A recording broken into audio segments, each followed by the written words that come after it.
Untamed is going to be untamed. It's going to be a little crazy. I want to talk to my people. I want to talk to my brothers and sisters. We can have grace and humility in how we interact with other people. Oh, hot dog, look at you. And nobody talked about what's really happening. And let's have conversations about what truth is.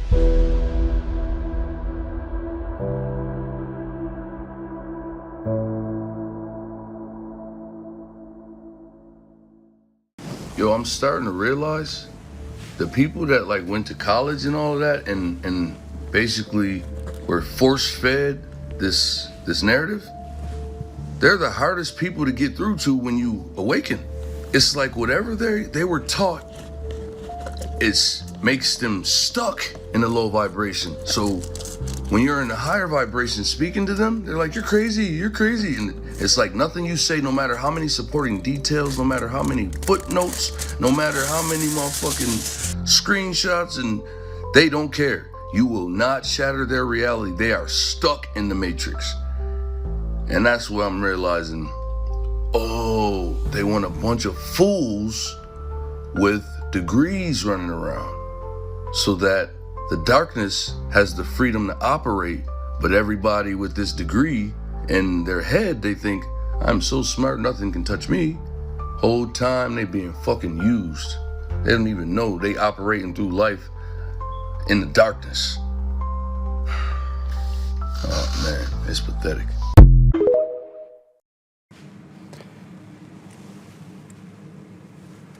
So I'm so glad you guys are here today.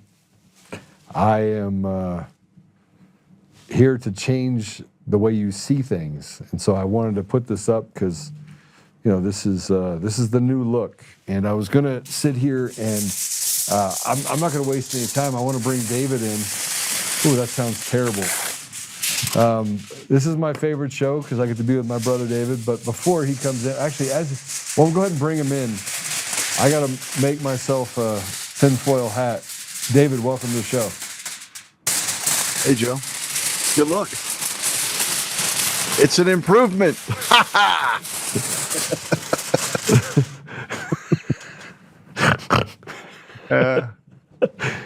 Welcome to my world, David. Yeah. Well, it shouldn't be like that. I want to, hold on, I'm not done yet. Oh, I got these too. I just want. I can't do it. I feel like my hat's not staying on that tight. Oh Jesus, there you go. There. What do you think? You got it? Is it? I see it, man. It's a good look. You should keep it. You're gonna need that hat. Put on. I said they're gonna screenshot that one. That's gonna be perfect. Brother, it's so good to see you. It is really good to see you. I am. We've been through so much over the last 6 years, and we've been betrayed so many times by so many people, and. You know, I have faith in Jesus for a reason, and it's not because everything always works out, and I'm like, you know, Jesus should have protected me from this, because it's not always the way it goes. And the same goes for what President Trump is doing. I find it difficult to see what's happening is good for America, especially when you have people that other countries that are betraying President Trump and saying they're going to do one thing, and it really it brings me back to the fact that, you know, you're starting to cleanse and get rid of people like Pam Bondi that, you know, maybe are standing obstructionists, but he's got so much of that happening inside of his realm that it becomes very difficult to. It's very difficult For some people. It doesn't. I mean, look, yesterday was full-blown retardation. Full-blown retardation. And the people that are jump ship on Trump should be ashamed of themselves, honestly. Yeah. I mean, he threw out the bait, talked about wiping out a civilization. The civilization's not Iran. And anyone that understands the geopolitical matters that are going on there, it's the banking elites that prop up Iran as a proxy. And they do the same thing with Israel to some degree as well. But when you stop seeing Iran as this country, because it's not, It's just a place where the bankers and the elites get to throw us all into foreign policy bewilderment. And anytime a president wants to push back against the elites, what do? Lloyd's of London comes in and says, we're not going to insure vessels. Oil prices skyrocket, 20% of the oil. Grocery prices go up, and everyone needs someone to point the finger at, and that person's Donald Trump. Donald Trump doesn't want to play the same game that every single president has played before him. So what has he done? He basically identified Lloyd's of London and said, what gives you the power to insure anything? You're relying on the United States Navy. Who controls the United States Navy? The commander-in-chief does. He took that from them. So while you've had some short-term volatility, this isn't about Iran. This is about taking out the Bank of England, Lloyd's of London, and their centralized cartel. And so it's odd to me that you see all of this wild vacillation of people that have claimed to be MAGA or Trump supporters completely give the same talking points as Hakeem Jeffries. When you see MAGA and Alex Jones and people talking about invoking the 25th Amendment, and it's indistinguishable from the radical left. It's another expose where Trump is going, I'm going to flush you out. I'm going to flush out all you fakers. And that's exactly what he did. And wouldn't you know, by the time the smoke settled, the straits are open. And people that are saying, well, they were already open. Well, they were already open with a gun to our heads. And that's where things have changed now. Trump's not interested in forever wars. He's not interested in doing the same game that we've been doing for 25 years. He wants to defeat the enemy and ensure that we're not going to bend fealty to the petrodollar. That's what's really going on. No, look, you're absolutely right. I didn't get in the fray with anything that was said about Iran and what he said. Matter of fact, I didn't even address it. I just watched, as other people did. Because, frankly, we've seen this before. We've seen President Trump before say things and do things that push people to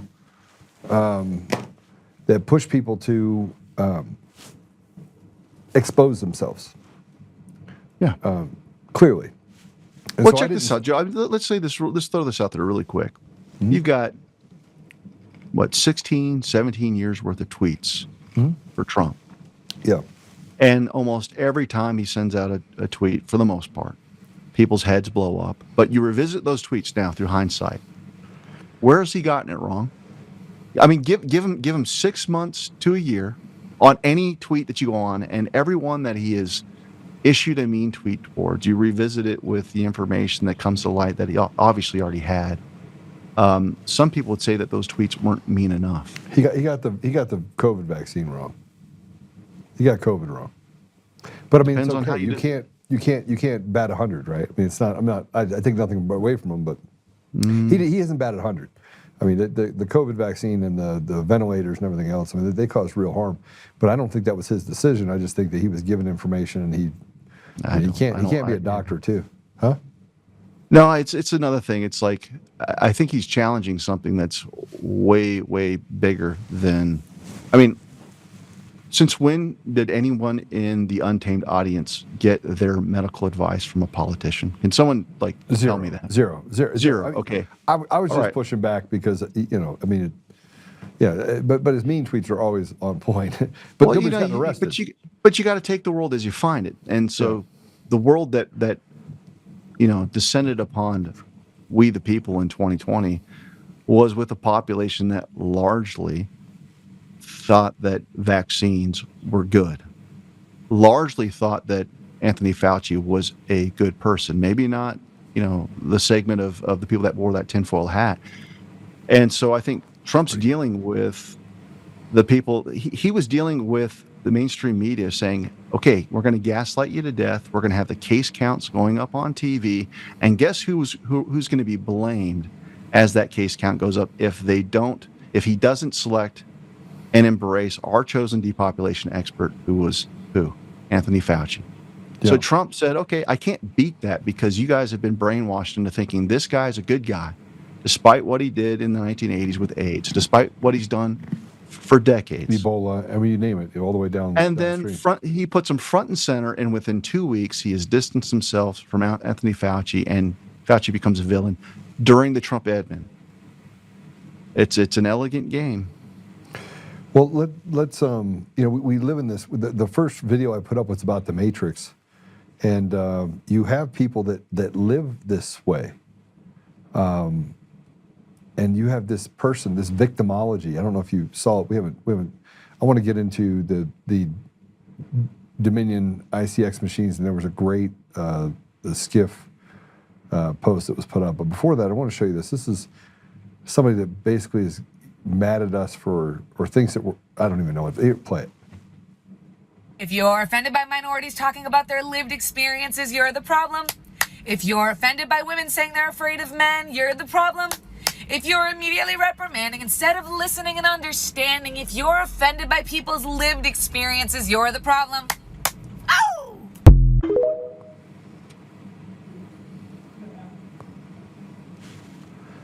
If you're retarded, clap your hands.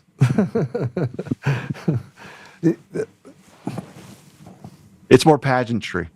Like, look, I get what you're saying, but we're entering the age where people master their sound bites, and what's lacking is real discernment. You know, I've been following this guy on X, Dr. Taylor Marshall, big voice for Catholics, and I appreciate a lot of what he does to defend the Catholic faith.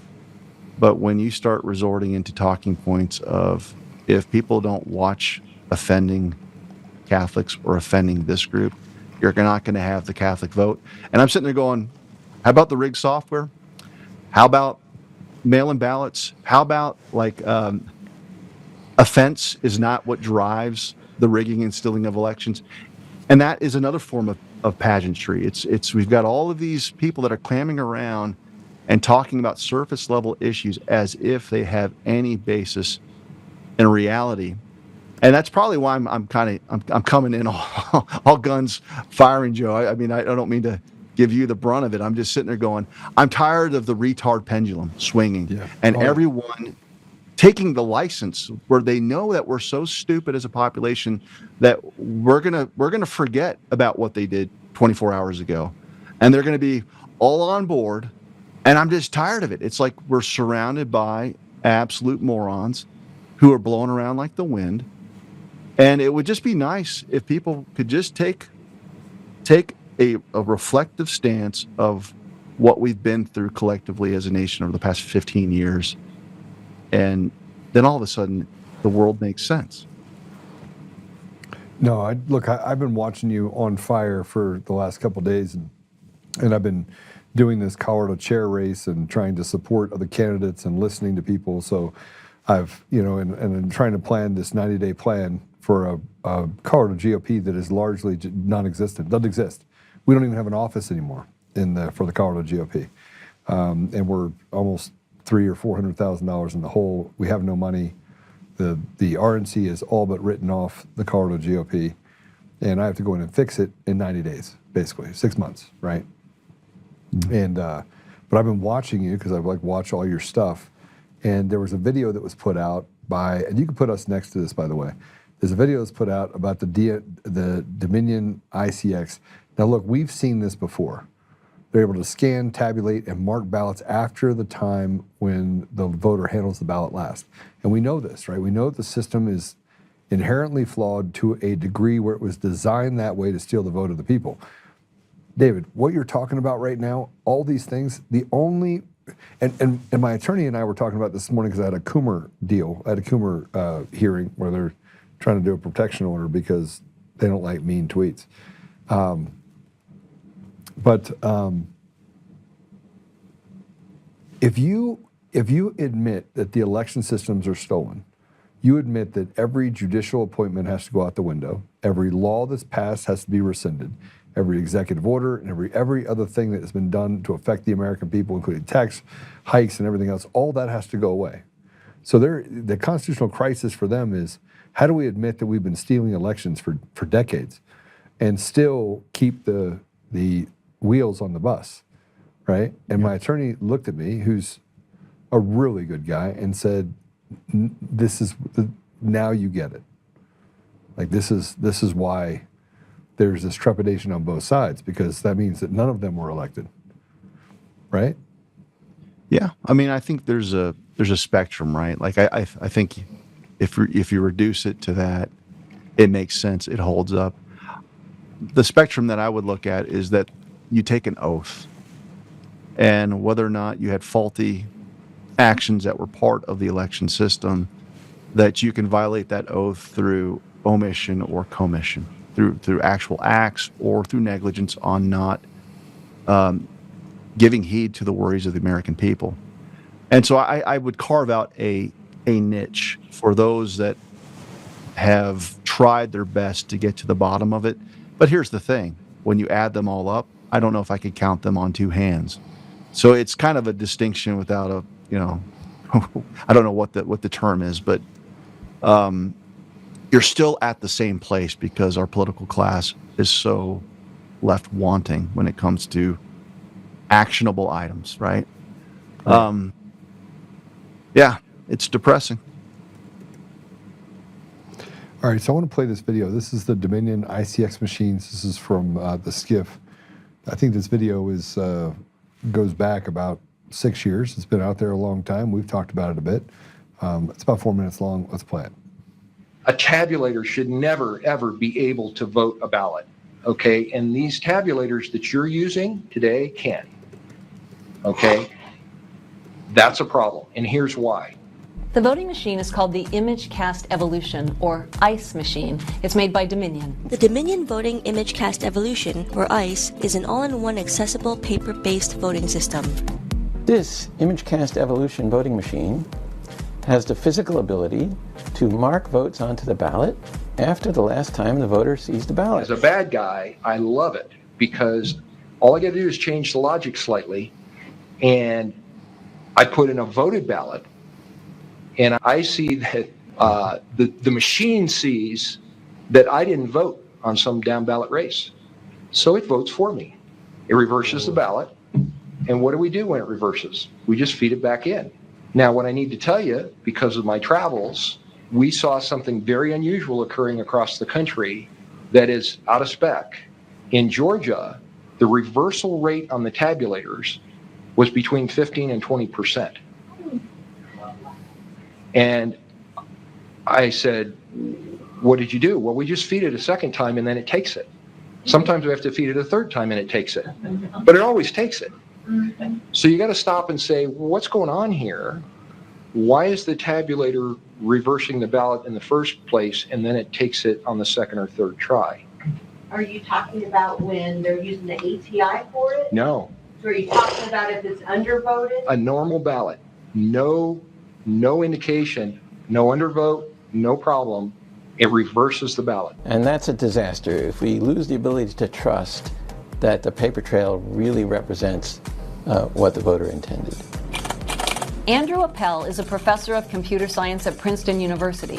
My research is in software verification and election machinery. Image cast evolution, where it's used in the United States.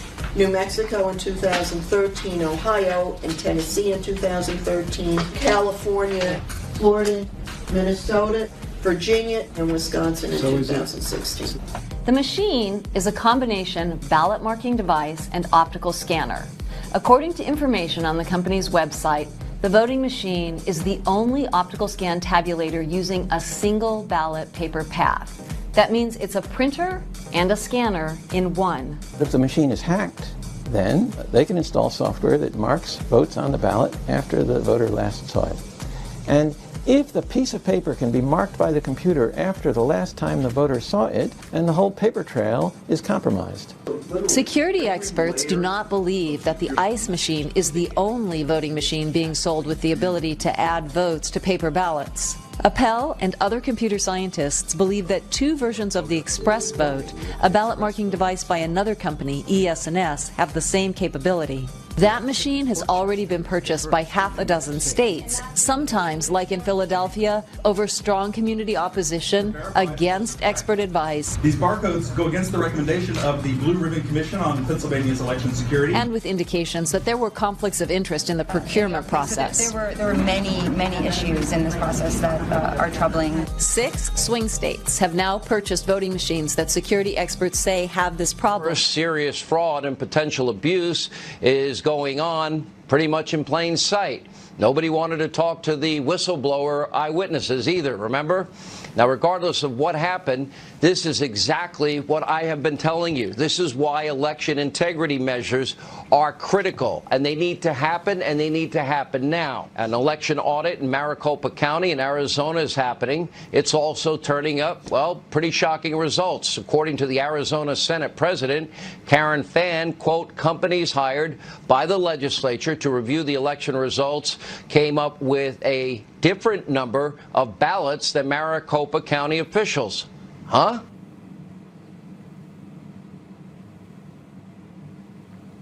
That's a lot. Now, this information was known, David, that hearing you were in was in 2021. 2022. 2022, okay. Yeah. Coy got kicked off of the, I believe that was in New Mexico, correct? Yep, that was Otero County. And we completed, that was a preliminary update on our findings. The major finding, of course, was the general file for the 2020 election was erased illegally, which is exactly what Tina Peters was trying to keep from happening. Right. So we were able to figure that out forensically. And by the time we got done with our forensic audit in, I want to say, May or June of that year, we secured a vote to get rid of Dominion, to get rid of the drop boxes, and to sue the Secretary of State. And within 24 hours, our Secretary of State referred the matter to the Supreme Court of New Mexico, and they made a referral to the Attorney General to prosecute the commission if they didn't rubber stamp basically what happened during the most recent election at the time. And so Coy held fast. And then I think we had a tie. So we only had 2 commissioners. One voted against, one voted for. Oh, that's what it was. Coy was the tiebreaker. And so when we still had a 2-1 majority of the commission, the ACLU funded a lawsuit outside of the county in Santa Fe, which is the most liberal county, and they used Coy's presence at the Capitol and said, look, he committed insurrection, even though there was never a charge of insurrection, but they used that as a pretext to find him civilly liable for insurrection, and that provided them with the grounds to remove him from office for life. That's how scared they were of maintaining that majority vote and seeing it through. And yeah. And that's held up, right? Nobody would hear it. So well, it was civilly. Yeah. So there have been challenges to it, but the outcome is, look, he not only is he not there anymore, his removal took place, and the corrupt governor, Michelle Lujan Grisham, was able to appoint his replacement. And so they were trying to undo all of the work that we did in the Otero audit. So the beast looms large in New Mexico. But yeah, that was a trying time for sure. All right, let's talk, if we can, about this. You have your most recent episode that I put out on my socials. By the way, it was blocked on Facebook. They said that I was spamming, so they removed it. Okay. So I have to download it and put it back up on, which we'll do today after the show. But this is from what you were just talking about before, about people turning against President Trump. Now, I will tell you, I talked to, because of what the race in Colorado, I have an enormous amount of time to talk to Democrats, Republicans, and independents. And I was talking to this guy, Terrell, who was in Aurora, and I was at the airport. And he was standing there, and I was like, "Hey, who'd you vote for in the election?" And he said, "What?" And he was wearing his yellow vest. He's a airport. He works out on the where the airplanes are, doing chocks and pushing planes back. And so I don't know why I asked him, but I was like, "Hey, bro, how you doing?" He goes, "Good." I was like, "Who'd you vote for in the election in 2024?" And he stared at me for a minute, and he's like, "Come on, man." And I was like, "No, seriously, I just want to know who you voted for." And he goes, "Trump, man. Trump's my, you know what." Yeah. And I was like, "Okay." I go, "Well, how do you feel now?" He goes, "Man, betrayed." And he said, he didn't use the word betrayed, he used something else that I'm not going to say on here, but he said they didn't arrest anybody. Like they've been, he said, "I've been a slave for my entire life," right? He goes, "But I'm not the only one." He said it, David. He didn't know anything about me. I sat there, I gave him my number. We're supposed to meet on Monday to have coffee. And we sat there for like 15 minutes talking about this, and he goes, "They need to arrest people. Like, people need to go get arrested. You shouldn't be able to get away with the stuff these people are getting away with." He goes, "It's wrong." He has friends. He uses a little more colorful language than I'm using right now, but he says he has friends that have gone to jail, and yet these people victimize our entire country, and nothing happens to them. Yeah. Well, I mean, look, he's entitled to his opinion. I don't know who that person is as far as their buy-in on fighting the good fight. People can cast a zero. vote. He just That's what I'm saying. That's what I'm saying, though. But that proves my point. People cast a vote, and then they think, this is what I feel like, Joe. I feel like a guidance counselor. Me too. And words come out of my mouth. I say them all the time. I'm sitting there going, "All right, how do you drain the swamp?" And I take them down a path. And I said, "Do you think the DOJ is capable of draining the swamp?" And when we're honest, when you've got the military option, they say no. And then they get pissed off over Pam Bondi, who's not in the military, excelling elsewhere. And so if you're a master strategist, if your plan is never to solve the problem through the DOJ, I've got everyone's attention. And so it's a matter of faith. Now, people say, "Well, I just don't believe that, because if it was up to me, because I'm smarter than Trump, they would have been arrested 6 months ago." It's like, okay, whatever. That's fine. That's fair. But this isn't really about whether or not there have been arrests. It's about a timetable and people wanting to take on the role of the president, to do more than just solve elections, but to take on and kill the cabal once and for all. And so if you look at the victories, if you see the playing board, it's easy to see the progress that we've made. Yeah. But if people are going to sit there and just sit there, okay, look, we're a year in. We're a year in. I haven't seen what I want to see. I could do it much better, and therefore I'm jumping ship. It's like, okay, you can do that. You can be the person that does that. But when the inevitably sets in and you get what you want, you know how cheap it's going to be and how worthless it's going to be for people to come back and say, "Yeah, I was wrong. I apologize." That's what I don't do. I try to practice the discipline of sitting there, look at the magnitude of the problem. You get one shot. And that's what I've been doing since August, really, is telegraphing how you do this by the book. And you get the executive order that was brilliant, by the way, from Donald Trump, where it requires zero compliance from anyone in the state. Basically, you're going to use our list for your voter rolls from the DHS, from the Social Security Administration, that Elon Musk did last year with Doge. Everyone was pissed off then. What happened with Doge? Why didn't they do anything? Why didn't they arrest anything? Everything that Doge has done has been implemented into this executive order to ensure that you've got better voter rolls going forward. Is that the end all be all? No, it's a piece of the puzzle.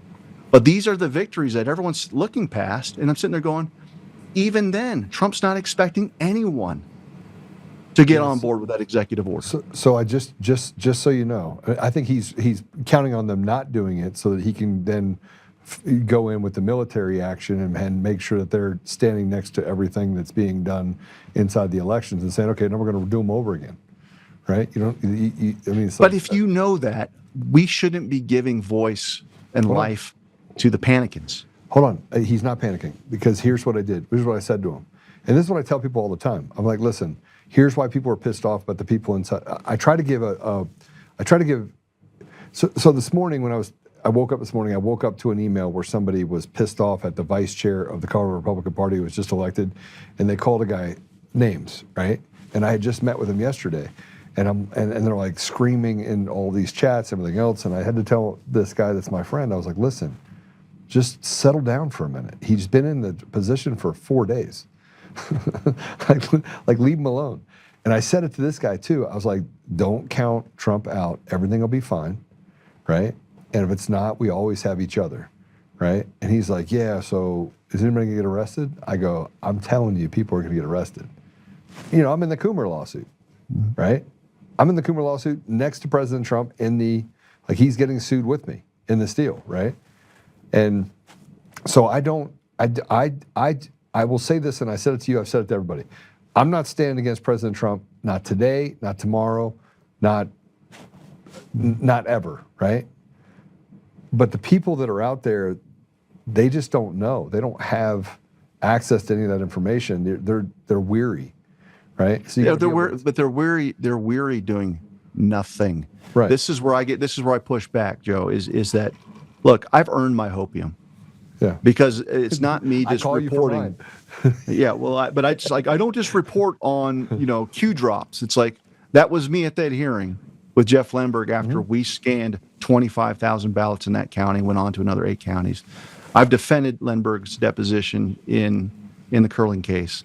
I mean, we've gone out there. We have earned our scars, our criticisms, the hit pieces, and so the entire Gideon project was about not being the person that does nothing. It was all about going in and doing battle in these local meetings and representing we the people, providing solutions in the event that you don't have a military approach, how to say no and how to do it effectively. Right. So, I guess what I'm just not interested in doing for anyone right now is we're here, we're standing, and that was a byproduct of many, many victories that we just seem to overlook. We overlook the fact that we are here, not Biden, not Kamala Harris, and we're still in the fight. But you have to do this in meticulous fashion, and so it's like. I guess that's what he wanted to hear, right? He wanted to hear that. We only talked for 15 minutes, but at the end of it, he gave me a chest bump, and I said, hey, listen, I'll reach out to you. We'll have coffee. I had Lynn, my assistant, reach out to him and say, hey, let's have coffee. And here's a guy that I never would have met otherwise that is walked away after 15 minutes feeling better than he did when he walked into it. But if I had to guess, Terrell's on the tarmac during the first Trump admin. He was on the tarmac during the Biden regime. He's on the tarmac now. So when I start looking at the weariness and the suffering of a lot of people, it's like, you just don't know what suffering is. Your suffering is you opened your phone and you saw something that unsettled your nerves. But at the end of the day, you're eating. You got your family. I mean, that's the kind of stuff that drives me crazy. It's like, where do people get the hubris to be so upset about the timetable of a guy that's literally got everyone against him? And this is why I guess I'm so fired up, Joe, is that we had a chance to stand with the guy during a 48-hour period. We had a chance to stand in solidarity with the commander-in-chief.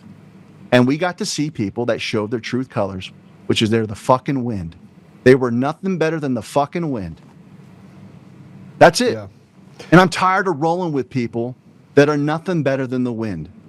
Well, let's talk about that, actually, because you wrote this. This is a 2-minute clip from that episode that talks about the fake MAGA. Which, by the way, I heard, they're like, David's on a tear. I was like, I shared it when like this. I was like, this. And people called me, and I was like, he's on fire. Look, I love it, David. I love it. But we're just, people aren't built the way we're built. They didn't spend the last 6 years fighting. Yeah. I think we help them. by telling them, like, look, just shut up. You haven't earned your panic. You haven't earned anything. Like they act like they're in Iran, like, avoiding gunfire. Like that's the craziness. We've got people that have never served, not over there. It's not even a real war. Yeah. You go to fight the United States military. Our ideas of war are so warped. We are basically the guys that are bringing the big stick everywhere. And that includes Iran. Big stick. We've got the big stick. All right, let's play this. Like, I want to see this you guys, if you haven't seen it, and most people have, because you send me all these messages back, but check this out. This is a trailer from the most recent episode. Alex Jones, once a loud voice for the cause, now broke down in tears on his broadcast and urged his listeners to cut bait on Trump. When your ankles swell up 3 times the size they were before, that means heart failure. And he does look sick. And he does babble and, sound like the brain's not doing too hot. And so we just cut bait on Trump and we just mobilize against the Democrats. We need to be sad about Trump. This is not funny. This is not good. But he's gone. And that's it. Like an ocean tide, Jones has historically moved towards Trump when he proves his doubters wrong, standing victorious, only to fall away twice as fast when it looks like Trump is defeated. Titles of truth teller, fair-weather patriot, and controlled opposition all fill the atmosphere. Yours truly gets attacked for backing Trump, rain or shine. Accusations of idolatry, worship, or failing to see him as the Antichrist. I've heard it all. Odd, as I was a never-Trumper in 2016 and have never shied away from holding unpopular views. Life has battered me 1,000 different ways, and I think it forced me to see a man, battered more than anyone, more clearly. A decade's worth of study. When I can't make sense of the man, I revisit the following. 1. If Trump was bad, evil would not try to kill him. 2. If Trump did not threaten the old order, the bot press would not lie about him every hour of every day. 3. A man cannot be the servant of evil when his mere living has woken more people to the face of evil than any other thing in our time. 4. No man can play the deep game and at the same time be led around by the nose like a fool.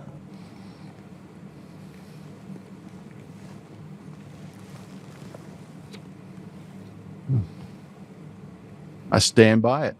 Every one of those I guess items there.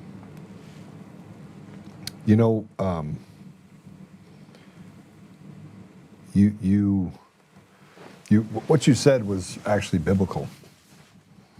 You can't expose evil by being evil, right? So you can't have evil fight against you if you're evil. You can't. 2 negatives don't make a positive, right?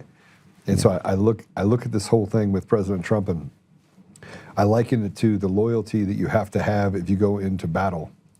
And right now we're in battle. We're at war. And President Trump has proven himself to be a fearless fighter. Weary, because he's been fighting for so long. And he didn't have to do it. But fearless. I mean, he just is one of the most fearless people he's just fearless. And look what it gets him in a 48-hour news cycle with Alex Jones. And the guy gets shot at, and this guy saying, all that's out the window. I'm sad. You should be sad. I mean, it was just so manipulative, the way that messaging was. And it's like, okay, and what are they doing? It's not just him. It's Matt Barnes talking about the 25th Amendment. They're all propping up J.D. Vance. It feels just like Mike Pence 2.0, frankly. 2018, same thing. We've got our guy. Let's push Trump out the door and prop up, MAGA light, which is JD.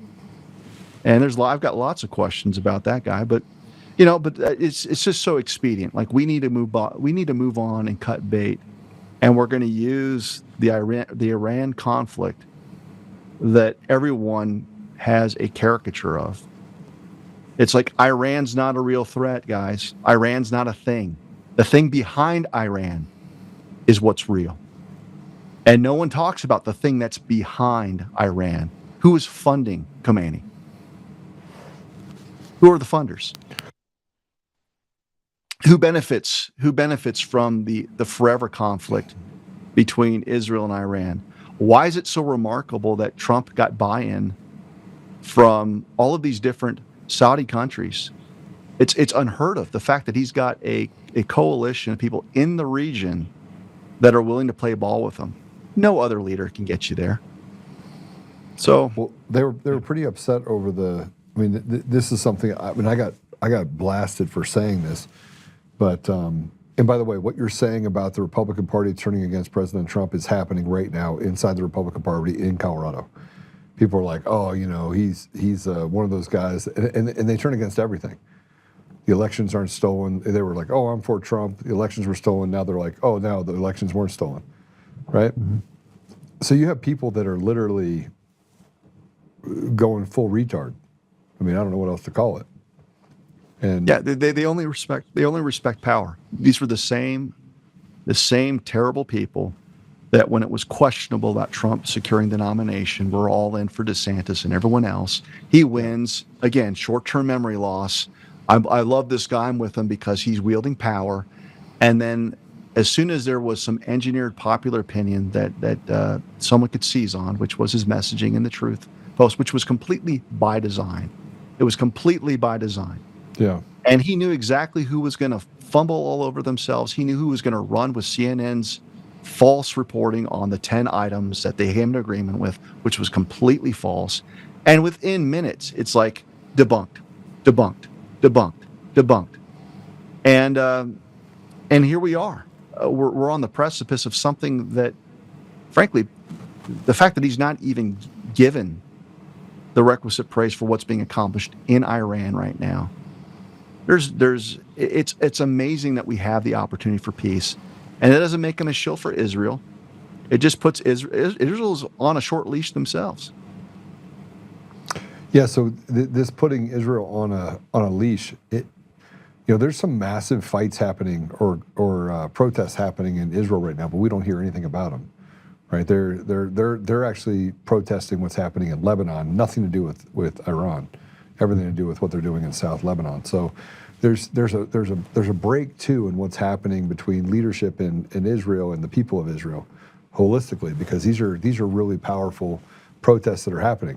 Now, again, everyone is saying that they have to do something about Iran, and you talk about this coalition of other countries. I agree with you. Now, but how do we get to a resolution when the very ethos, the underbelly of Iran, and maybe this is a philosophical question on what comes out of this fire? What comes out of what's happening in Iran? Khomeini's dead, right? The entire guard is all but destroyed. You have a couple of key leaders that basically are the equivalents of town council members in the state that are left, and they're just trying to figure it out. But what comes out of this when you have so much Stockholm syndrome happening in a country of 70 million people? Well, I imagine that the Iranian people are much more educated accurately about what's going on than people that are commenting on social media in America. Yeah. And so that's the first thing. I have friends there. But when we talk about Iran's military, well, what fund? Like, I keep getting back to the same question. What funded Iran's military? Well, you can thank Obama in part, right? Who was behind Obama? Muslim Brotherhood. So you've got all of these PSYOP intelligence agency groups that are largely bankrolled by central bankers who profit off of war. So we're either going to take the collateral or we're going to charge interest on whatever we're charging for the war machine to ensure that the elites are happy.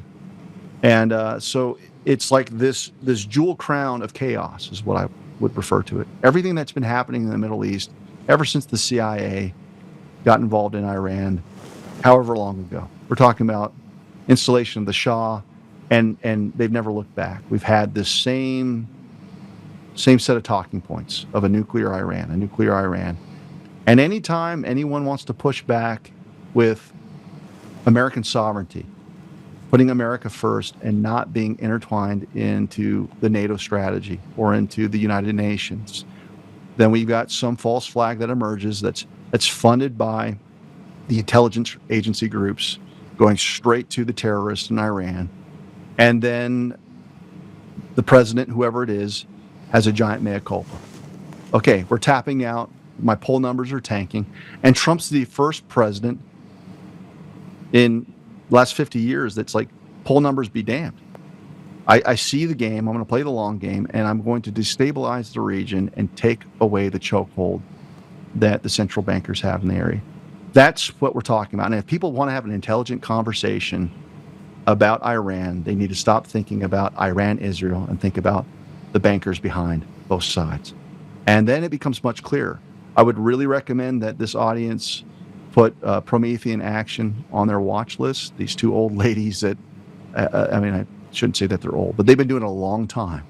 Yeah. Another guy is Brigadier General Blaine Holt, has one of the sharpest minds and insights on what's truly going on in Iran.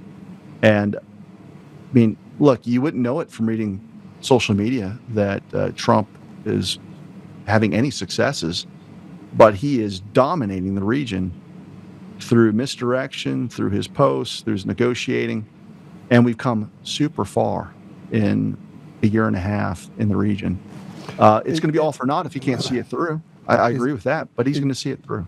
Is this, I mean, let me just ask the question, because, you know, you and I have had conversations about people that he has in the administration, namely Pam Bondi, and I know we agree fully on what President Trump is doing. And, you know, I don't know if we agree on Susie Wiles. I actually like Susie Wiles. Everyone's like, oh, she's terrible, she's a demon. I'm like, I don't think she is. So what do we make of the Pam Bondi deal? What do we make of these shifts that are happening, and the fact that the FBI, you know, went after Brian Cole? You know, you have Kardashian Patel and Dan Bongino, and you got all these people that frankly, they look inept. Sure. They look inept. And yeah, some do, yeah. I think there's two categories, Joe. I think there's the category of, we've got a lot of people that probably aren't great individuals, and they've been strategically placed there because they were never the solution. Yeah. And they draw our fire. And they're probably playing the deep game to undermine Trump where they are, but Trump's ahead of them. But, you know, if you were to tell me a year ago or a year and a half ago that Bondi's the solution through a RICO racketeering prosecution, tell you you're insane. You can't prosecute the amount of numbers that you need through RICO racketeering. I've actually done a racketeering case. Took 7 years. It would take too long. Indictment to verdict. So, like, okay, you're not, and then that was against people that looked the part with tattoos and everything else. We're not talking about John Brennan, James Comey, Hillary Clinton, Barack Obama. So they weren't the solution. So I would say that the cabinet members that have shown competence thus far, Tulsi, I mean, she's talking about machines. She's talking about ODNI. They've seized voting machines in Puerto Rico. She was on site in Fulton County. Scott Bessent, wildly competent on tracking all of the terrorist activity from Antifa, from the cartels. You have to build it out before you conquer. They built it out before they extracted Maduro.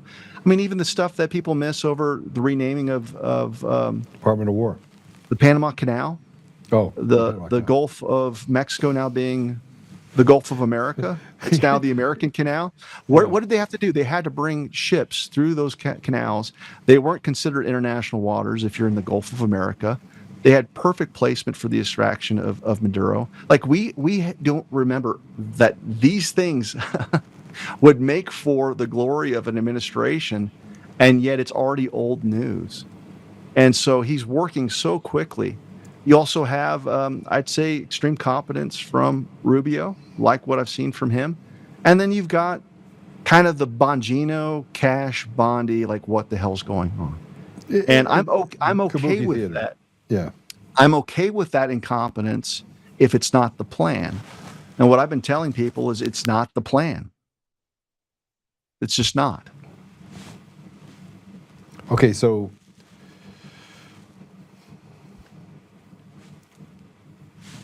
You play poker. You play Yeah. poker. All right. Yeah. And part of it's maintaining the bluff and not letting people see what you have. Trump's chief power, the strongest power he has, is not the DOJ or the FBI. So what is it that we're scrambling around still in the dark about what he's doing with the one thing that he has that no one else has, the United States military? Yeah, and it's mobilizing in ways that we didn't see happening, and so we know that this is the case, but we look at the distractors and the people that are in positions that are purposely kind of putting roadblocks in front of it, including people. I mean, you said Pence 2.0. I'm not so sure that I don't think that J.D. Vance is behind all this stuff, but I look at it and go, okay, so how much can we trust J.D. Vance, and should there have been a second choice? And after reading his book and spending time reading some of the papers that he's written, I have a hard time believing he's a bad guy, but I also don't think we have a deep bench. We don't have anybody that has as much courage as President Trump. And if that information's in President Trump's head, what's 2.0 look like? What's the end of the next 2 years look like? And we're going into this the midterms, and I keep saying we got to move fast. We got to move faster. We got to move faster. Go faster. And I get it. We're only a year and 3 months in, but I think my greatest trepidation is the idea that this mind rot is working, right? And it's working because people are, as you say, they're maybe not in the fight, but they're voting. And when you eliminate all the 30% of the grift and the graft, the 30% of the false, fake voting, by the way, you're going to see votes go down 30 to 40%, easy. Mm-hmm. With if these states are doing what they're supposed to do and they're following the rules, which I don't think Colorado will, California will, Washington will, Oregon will. I can tell you the states that won't, right? The captured states. But if they follow the rules, you're going to see a precipitous drop in the number of people that vote. Yeah, but the question is, how are you going to fund your elections if you don't do what he says? I mean, honestly, that's why the executive order is a masterstroke. It's like, look, you're going to use the lists that were compiled by our federal agencies from DHS to get non-U.S. citizens off the rolls, to get dead people off the rolls. Right. And they don't have to. And so Colorado doesn't have to, but if they do that, then Scott Bessent's going to be directed to stop disbursements from HAVA to give them federal monies. Most people's general funds, if they're looking at their operating budgets, Joe, everyone's in the hole without the printing press, without the federal government coming through.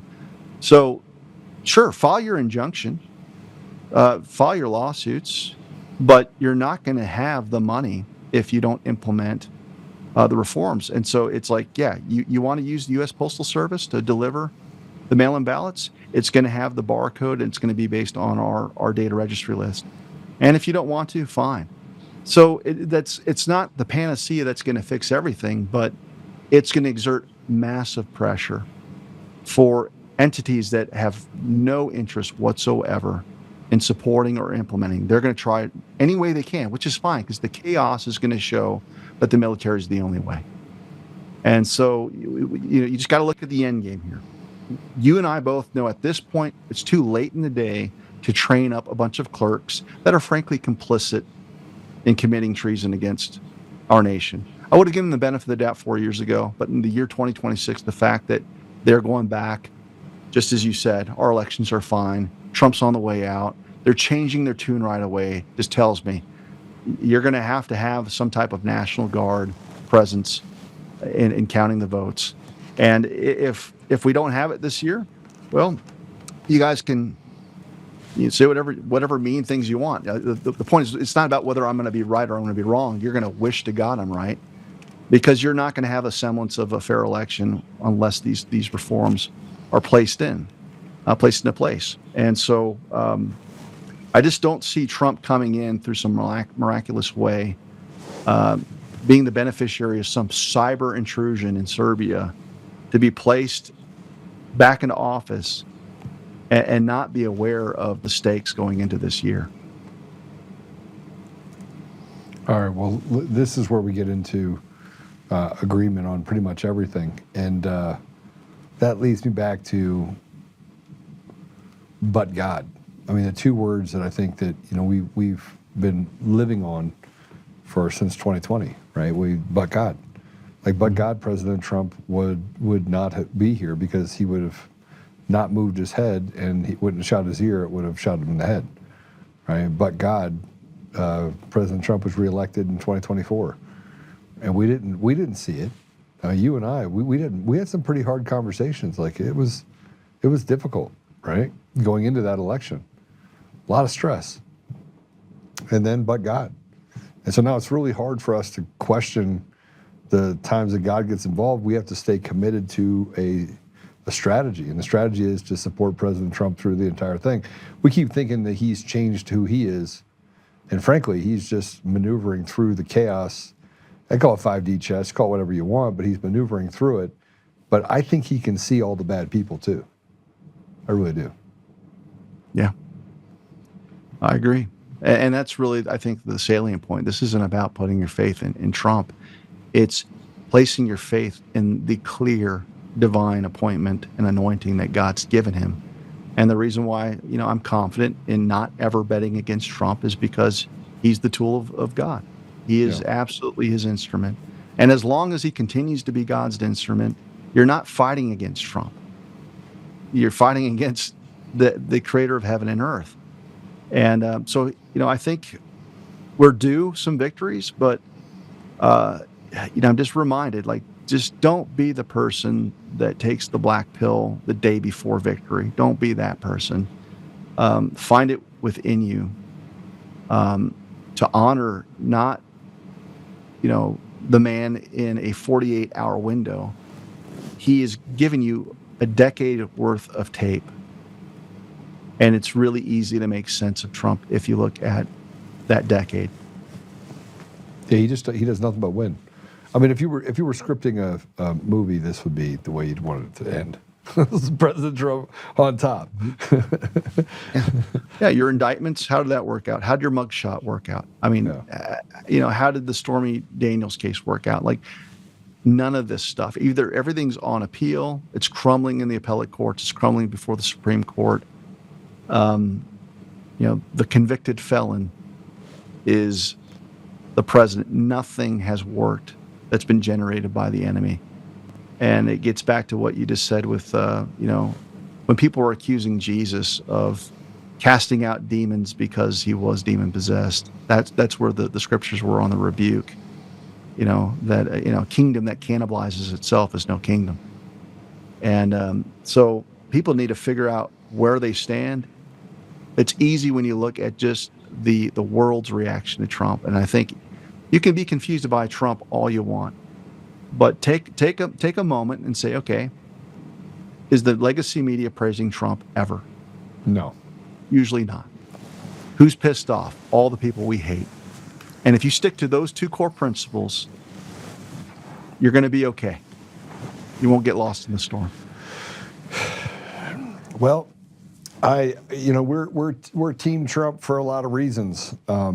But, I do put stuff out there to get people to understand or to plead with President Trump to do things, because you have to have an escape valve.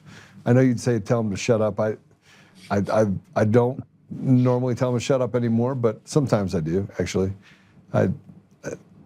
But I want to talk about something else. If it was another time, Joe, I probably would be more patient, but we're really fresh off on what I think is just a stunning array of stupidity from conservative folks that really thought this was the moment to jump ship, and now they're looking like complete idiots. And why maybe would you ever do that to them? Why would you never stand on the side of the devil ever? So where are you going to stand? If you're not standing with President Trump, you're standing on the side of the devil. It's not even hard to see. Yeah. So I'm an intensely loyal person. Just that's my personality. And sometimes I've stuck around the wrong people too long. So it's not like I always get it right. But when it comes to Trump, and I see people that have leveraged his influence and grown their influence on social media when it was fun and easy to do so, to cut bait so quickly. And the list was long, Joe. It wasn't like just Alex Jones. The list was really long for people that are like, yep, time to turn the page. So it happened with the same. It was the same Mockingbird media. Yeah. It happened with the same vernacular, no matter where you look. Mm-hmm. Yeah.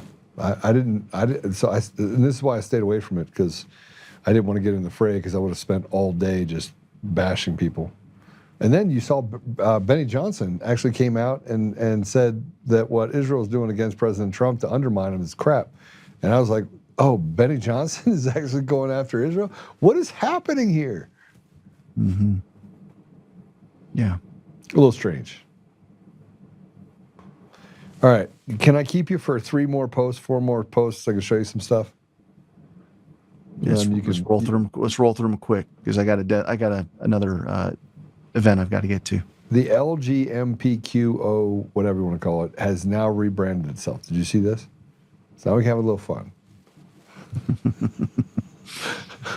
This is the Canadian MP, Leah Gazan, that had this to say. It's just a 30-second clip. Play it. When the budget was released, I was shocked to find out that Prime Minister Carney is cutting $7 billion between Indigenous Services Canada and Crown Indigenous Relations. They provided $0 to deal with the ongoing genocide of MMIW G2S LGBTQIA+. This is abhorrent. This is callous. This is callous because the very Liberal government that has stripped organizations of life-sustaining funding.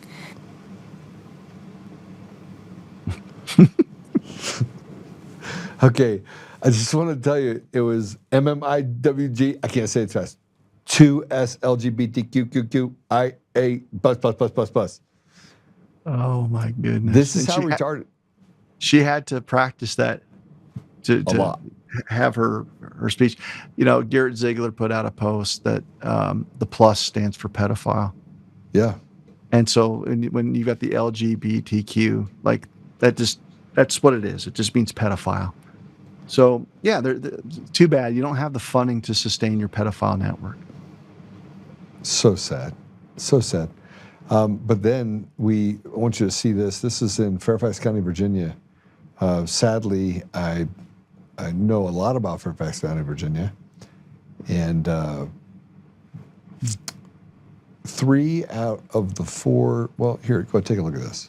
Out of the 4 murders in Fairfax County, Virginia so far this year have been allegedly at the hands of illegal immigrants, including a stabbing at a bus stop, a machete hacking of a man in his own home, and a beating murder of a 3-month-old infant. And just last week, a Haitian illegal alien caught and released at the border, then granted TPS by the Biden administration, was arrested after he was caught on video using a hammer to brutally bludgeon a gas station clerk to death in a seemingly random attack. The victim was a mother of 2, and several GOP politicians are outraged about it. Senator Jim Banks writing, quote, "Another innocent life taken by a violent illegal allowed into our country by Joe Biden. We must deport every illegal." Senator Tommy Tuberville writing, quote, "Reminder, DHS has been shut down for 52 days because Democrats refuse to fund the agencies responsible for detaining and deporting these animals. He should have never been in our country in the first place." And Bill, back out here live, today's ICE press conference is They want to hamstring the DHS and ICE, and another part of that, the guy that killed Irina Zarutska, you know, the one that was killed, stabbed on the bus. Mm-hmm. He was found incapable to proceed on the state murder charges brought against DeCarlo Brown Jr. So basically they're saying that they're going to say that he's not guilty by reason of insanity, as he stabbed this woman to death. And this is like the 3rd time that he's had a hate crime that he's committed, but found in that he can't stand trial because he's incapable to proceed. It blows my mind. DeCarlos DeJuan Brown, here's another one in custody on a federal indictment in North Carolina.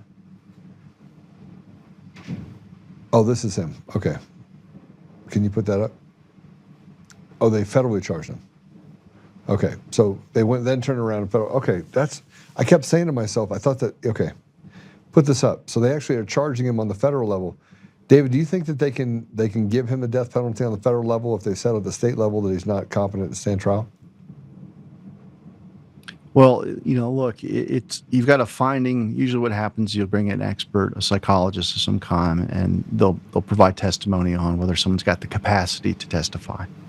And if you don't have the capacity, it doesn't mean that you're released. Typically, what it means is you're going to go to a padded cell, and then you're going to be in limbo forever. How long? So when I was a state prosecutor, we did have some legitimately crazy people that spent the rest of their lives in a mental health institution. But I could see a good defense attorney in the federal jurisdiction using the findings from the finding of incapacity and trying to leverage it in the federal cases. So it becomes tougher to prove because you already have a finding, and courts don't typically like to buck the findings in other cases. But they could rule otherwise. I mean, that's a possibility. So much that we see, but it's good that we're getting to the bottom of it at least, and it's good that the feds are paying attention. There's a case, Lee Keltner, who was shot by a 9 News security guard in Colorado. I just sent up a package to the DOJ saying that the city and county of Denver said they couldn't charge him with murder. He shot an unarmed man, so I'm hoping that they actually do the same thing in the Denver case. The state wouldn't prosecute, but I'm hoping the feds do. Killed a hat maker. 2020, October 3rd. Bro, it was great to have you on the show. Thank you very much. Always good to see you.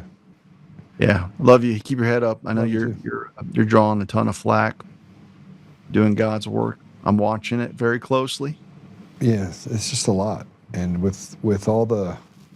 But it's okay. It's okay. It's less flack, and actually the people that were running away from me back in 2020 are coming back. So it's kind of a weird set of circumstances. So now I'm just going to get to where I use my skills to help others and maybe hopefully fix what's happening in the GOP in Colorado and make a model for other states. We'll see. We'll see how it goes. Amen. Well, I'm taking off. I got to go brand some cattle. So I'm hitting the road for a 6-hour drive and. All right. Be up early in the morning. God bless you all. Take care. God bless you. Take care. All right. We're going to cut early today. And you say, why? Well, I got a lot of stuff to do because of the Colorado GOP. So I'd love to stay and do this longer. We'll probably pick a day where I do it longer. But I didn't get a chance to tell David about all the great comments you guys had for David specifically. He can hang with us. No. He knew he did. I'm just reading some of the comments. All right. So listen, Google Podcasts, Apple Podcasts, Google Podcasts, Spotify, Pandora, iHeartRadio, TuneIn, and more. I can't say hi to who's watching the show. They watch us all the time. Make sure they give us a thumbs down at least once. So just if you guys can, give me a thumbs up on the different platforms. Yes, I already know that we're being... I keep getting told by people, they send me text messages and emails every day that say, Joe, you're being censored on this platform or that platform. There's nothing I can do except for continue to speak truth and operate in that truth. Here's what I want to leave with you, specific to what David's talking about. But God. People ask me all the time, they're like, Joe, well, this has happened, this has happened, this has happened. I said, but God. And look, am I discouraged at times? Yes. Have I shown that discouragement with you because evil seems to win? Yes. But we got to do those 4 things. And I was in Dallas for a hockey game, and it was pretty awesome. Right, we're in a suite in Dallas with a group on a business trip, and this woman in the elevator sees my sweatshirt. And can you pull up the sweatshirt, by the way, on the Honor Bound? So they had the sweatshirt in white. I wore the white sweatshirt, and it said, pray, stand, speak, act. And the elevator just stopped working and kept stopping at every level. And it wasn't supposed to. It was supposed to go straight to the Admiral level. If you've ever been to the Dallas thing for hockey. And she asked me about it, and so I sat there, and it was as if it just came to me. And I was like, well, let me just talk to you about what it means to pray and why you should pray. And so I walked through all the different Bible verses, and she's sitting there talking to me, and she's like, and my wife is there, and she's like, I need to live, this is words to live by. And I go, these are the only words you live by. So the burn on your cheek is nicely healed, praise the Lord. Yeah, thank you, Jeff, appreciate that.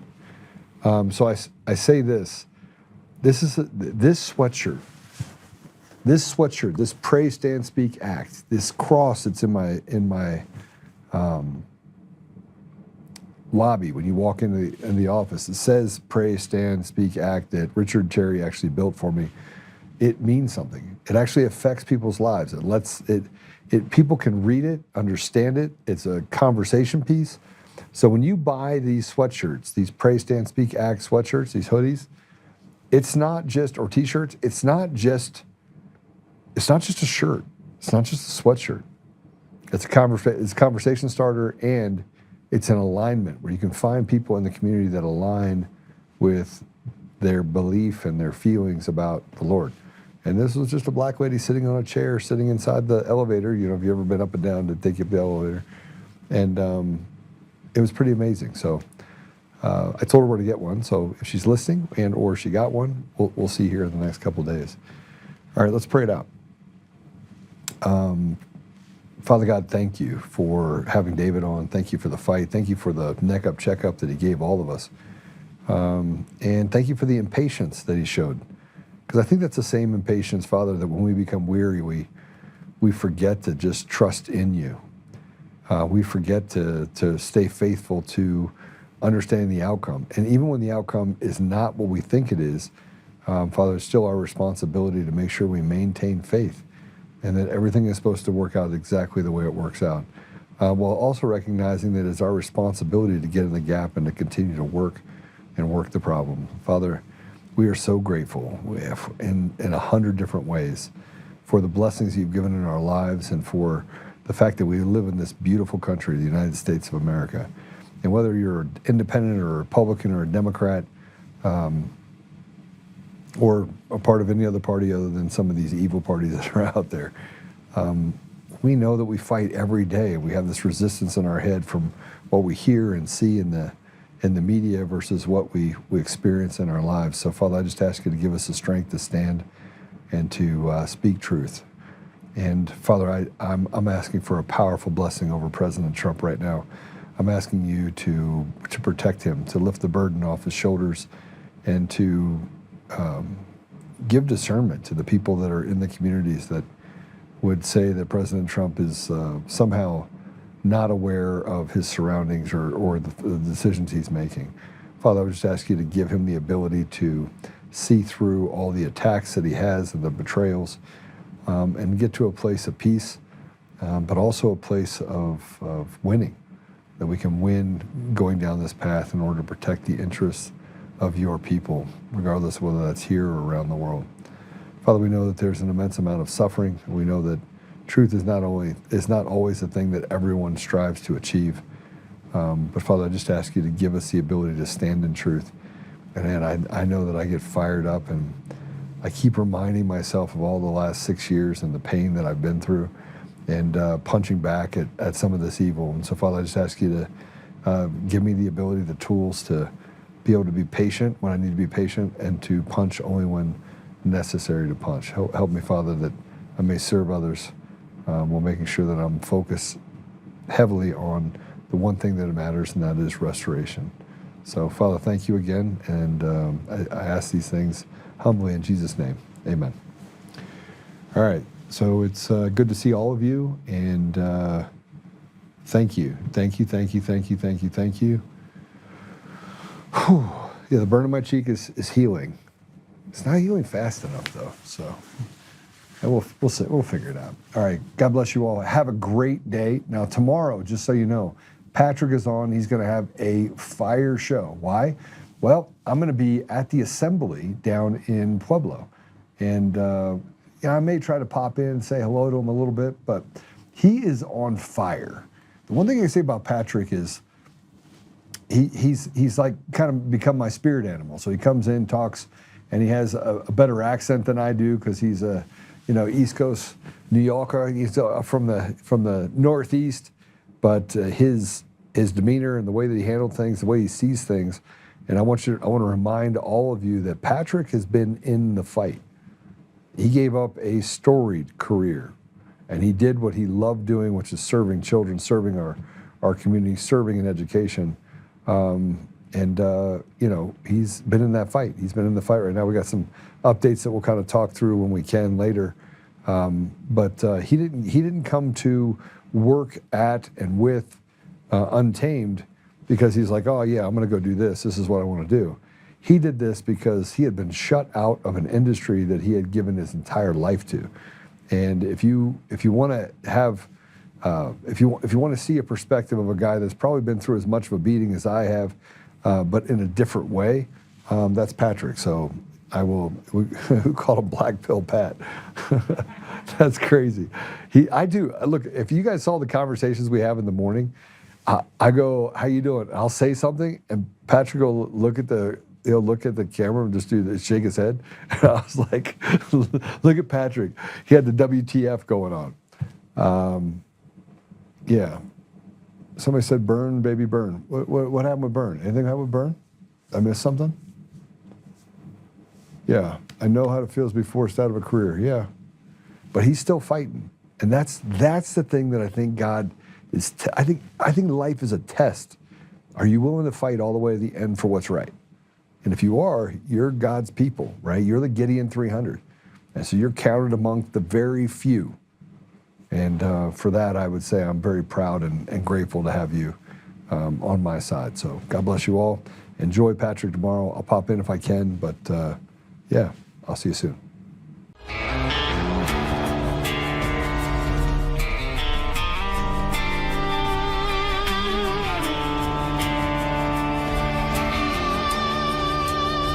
Rise up untamed in the heart of the fight where the wild ones roam. Joe Oltmann's calling, bringing truth back home. From conservative daily to this untamed fire, we shatter the silence, lifting spirits higher. No chains can hold us, no lies can prevail. Authentic and fearless on this rugged trail.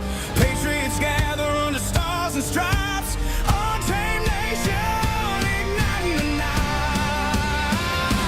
Untamed nation, let the truth roll out in this land of the free. Standing proud from sea to shining sea, we won't back down.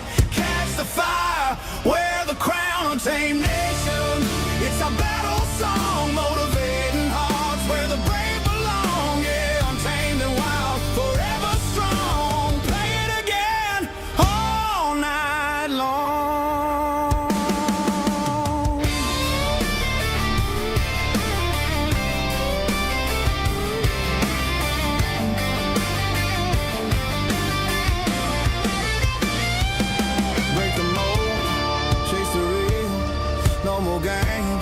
Time to heal. Joe's voice leads the untamed crew.